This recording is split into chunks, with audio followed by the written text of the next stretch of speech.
ప్రజాపాలన ప్రగతి ప్రణాళికలో భాగంగా నిర్వహించిన జాబ్ మేళా విజయవంతంగా నిర్వహించబడిందని జిల్లా క్రీడల అభివృద్ధి అధికారి మొహమ్మద్ అక్బర్ అలీ తెలిపారు. అర్హత కలిగిన అభ్యర్థులకు ఉపాధి అవకాశాలు అందించాయని చెప్పారు. ప్రజాపాలన ప్రగతి ప్రణాళికలో భాగంగా నిర్వహించిన జాబ్ మేళా జిల్లా క్రీడల అభివృద్ధి శాఖ ఆధ్వర్యంలో గత 2 రోజులుగా నిర్వహిస్తున్న విషయం తెలిసిందే.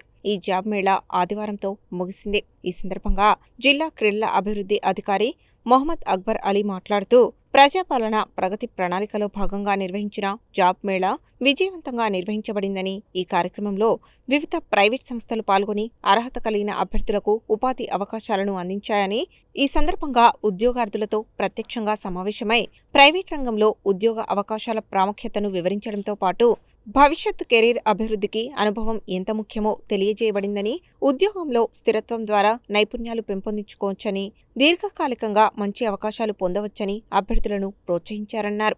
జిల్లా అధికారులు మరియు సంబంధిత విభాగాల సమన్వయంతో కార్యక్రమం సజావుగా జరిగిందని, ఈ జాబ్ మేళా ద్వారా అనేక మంది యువతకు ఉపాధి అవకాశాలు లభించాయన్నారు. మే 2న 125 కంపెనీలు 2000 మంది ఉద్యోగార్థులు హాజరు కాగా, 3న 23 కంపెనీలు 150 మంది ఉద్యోగార్థులు హాజరైనట్లు తెలిపారు.